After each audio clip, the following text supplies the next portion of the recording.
হযরত ওমর একদিন তিনি হেঁটে কোথাও যাচ্ছিলেন। কিছু দূর যাওয়ার পরেই দেখলেন এক বৃদ্ধা কি যেন বিড়বিড় করছে।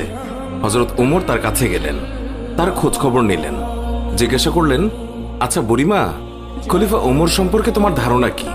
বুড়ি হযরত ওমরকে আগে কখনো দেখেনি, তাই তাকে সে চিনতে পারেনি।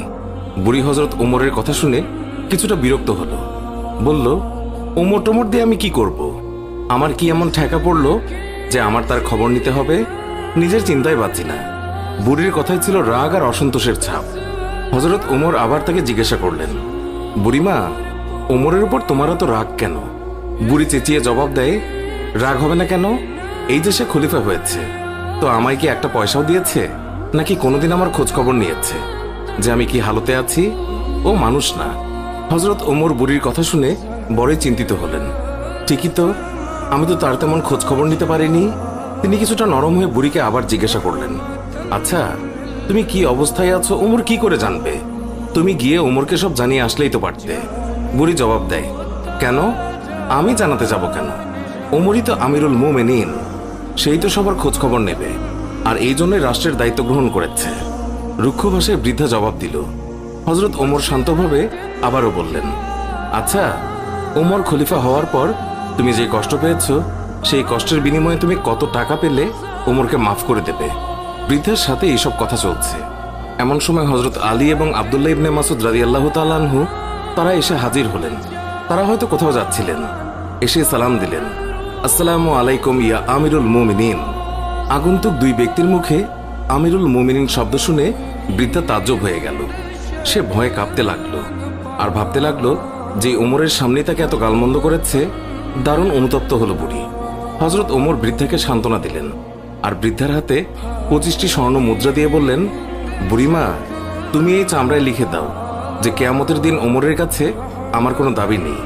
বৃদ্ধা তখন তাই করল। চামড়ার উপরে তা লিখে দিল বৃদ্ধা, আর হযরত আলী রাদিয়াল্লাহু তাআলা আনহু সাক্ষী হিসেবে তার উপরে দস্তখত করলেন। হযরত ওমর রাদিয়াল্লাহু তাআলা আনহু মুহাম্মদুর রাসূলুল্লাহ সাল্লাল্লাহু আলাইহি ওয়াসাল্লামকে অনুসরণ করে তালি লাগানো জামা পরতেন।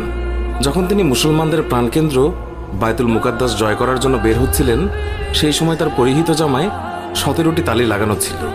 যখন তিনি তালিযুক্ত জামা পরিহিত অবস্থায় জেরুজালেমের উদ্দেশ্যে রওনা হয়েছিলেন, সাহাবাদের মধ্যে থেকে কেউ একজন হযরত আলী রাদিয়াল্লাহু তাআলা আনহুকে বললেন, ইয়া আলী, হযরত ওমর রাদিয়াল্লাহু তাআলা আনহুকে বলুন অন্তত আজকের দিনে তালিযুক্ত কাপড় খুলে একটু ভালো কাপড় পরিধান করার জন্য, কারণ তিনি ইহুদি খ্রিস্টানদের দেশে যাচ্ছেন।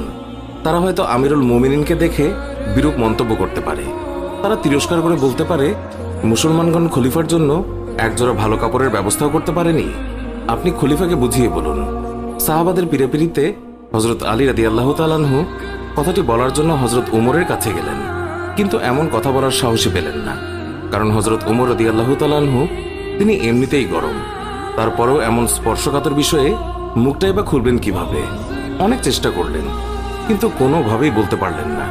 ফিরে এলেন সাহাবাদের কাছে, নিজের অপারগতা প্রকাশ করলেন। হযরত আলী রাদিয়াল্লাহু তাআলা আনহু বললেন, আমি যখন বলার জন্য তার কাছে গিয়েছি, তখন আমার কথা বলার শক্তি হারিয়ে ফেলেছি। এবার সাহাবাগণ পরামর্শ করলেন, তাহলে এই কথা খলিফার কাছে কে বলতে পারে? সকলেই খেয়াল পেশ করল। হযরত আয়েশা রাদিয়াল্লাহু তাআলা আনহা এবং হযরত হাফসা রাদিয়াল্লাহু তাআলা আনহা বলতে পারবেন। তারা সকলে মিলে হযরত হাফসা রাদিয়াল্লাহু তাআলা আনহুর কাছে গেলেন। হযরত হাফসা রাদিয়াল্লাহু তাআলা আনহা বললেন, আমি রাসূলুল্লাহ সাল্লাল্লাহু আলাইহি ওয়াসাল্লামের স্ত্রী এবং খলিফা ওমরের মেয়ে, কিন্তু আমার পিতাকে এই কথা বলার সাহস আমার নেই। আমি এই কথা বলতে পারবো না। হযরত আয়েশা রাদিয়াল্লাহু তাআলা আনহা বলতে পারবেন। সাহাবায়ে কেরাম হযরত আয়েশার কাছে দরখাস্ত করলেন। অতঃপর তিনি হযরত ওমর রাদিয়াল্লাহু তাআলা আনহুকে ডেকে তার কাছে কে বলতে পারে? সকলেই খেয়াল পেশ করল। হযরত আয়েশা রাদিয়াল্লাহু তাআলা আনহা এবং হযরত হাফসা রাদিয়াল্লাহু তাআলা আনহা বলতে পারবেন। তারা সকলে মিলে হযরত হাফসা রাদিয়াল্লাহু তাআলা আনহুর কাছে গেলেন। হযরত হাফসা রাদিয়াল্লাহু তাআলা আনহা বললেন, আমি রাসূলুল্লাহ সাল্লাল্লাহু আলাইহি ওয়াসাল্লামের স্ত্রী এবং খলিফা ওমরের মেয়ে, কিন্তু আমার পিতাকে এই কথা বলার সাহস আমার নেই। আমি এই কথা বলতে পারবো না। হযরত আয়েশা রাদিয়াল্লাহু তাআলা আনহা বলতে পারবেন। সাহাবায়ে কেরাম হযরত আয়েশার কাছে দরখাস্ত করলেন। অতঃপর তিনি হযরত ওমর রাদিয়াল্লাহু তাআলা আনহুকে ডেকে পাঠালেন। হযরত ওমর রাদিয়াল্লাহু তাআলা আনহু হযরত আয়েশা রাদিয়াল্লাহু তাআলা আনহার পয়গাম পাওয়ার সাথে সাথেই উপস্থিত হলেন। ভারত উপমহাদেশের বিখ্যাত হাদিস বিশারদ শাহ ওয়ালিউল্লাহ মুহাদ্দিস দেহলভি একটি গ্রন্থে লিখেছেন যে হযরত ওমর রাদিয়াল্লাহু তাআলা আনহু আম্মাজান আয়েশা রাদিয়াল্লাহু তাআলা আনহার সামনে দোজানো হয়ে তিনি বসে পড়েন। আয়েশা রাদিয়াল্লাহু তাআলা আনহা বললেন, আমিরুল মুমিনিন, আপনি যেহেতু খ্রিস্টিয়ানদের রাজ্যে যাচ্ছেন, এই জন্য আপাতত এই তালিযুক্ত জামা পরিবর্তন করে অন্য একটি ভালো জামা পরিধান করুন। আম্মাজান আয়েশা রাদিয়াল্লাহু তাআলা আনহার কথা শেষ হতে না হতেই খলিফাতুল মুমিনিন কেঁদে ফেললেন।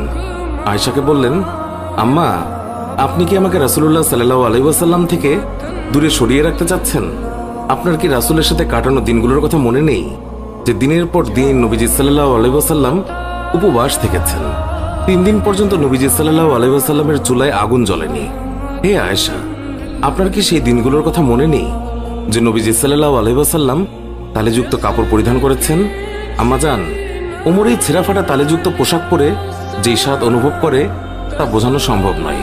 ওমর আর অন্য কিছুতে এমন স্বাদ অনুভব করে না। সিরাতের কিতাবসমূহে লিপিবদ্ধ হয়েছে যে খলিফা হযরত ওমর রাদিয়াল্লাহু তাআলা আনহু যখন রাসূলুল্লাহ সাল্লাল্লাহু আলাইহি ওয়াসাল্লামের অসহায়তার কথা আলোচনা করছিলেন, তখন হযরত আয়েশা এবং হাফসা দুইজনেই অঝরে কাঁদছিলেন। অতঃপর খলিফাতুল মুমিনিন হযরত ওমর রাদিয়াল্লাহু তাআলা আনহু তালিযুক্ত কাপড় পরিধান করেই মুসলমানদের প্রাণকেন্দ্র বাইতুল মুকাদ্দাস বিজয় করার জন্য বের হলেন।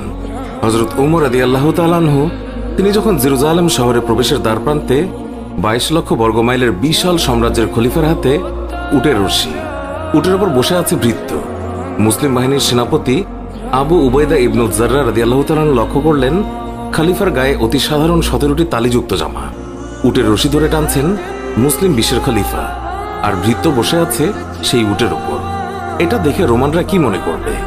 এইসব ভেবে তিনি বললেন, হে আমিরুল মুমিনিন, আমরা এমন এক জায়গায় আছি যেখানকার লোকেরা চাকচিক্য পছন্দ করে, মানুষের বাহ্যিক সৌন্দর্য দেখে মানুষের মর্যাদার বিচার করে। তাই আপনি যদি একটু ভালো পোশাক পরতেন তাহলে তা কতই না উত্তম হতো। হযরত ওমর রাদিয়াল্লাহু তাআলা আনহু আবু উবাইদা ইবনুল জাররাহর কথায় রেগে গেলেন, তার বুকে আঘাত করলেন আর বললেন, আমি তোমার পক্ষ থেকে এই কথাগুলো আশা করিনি।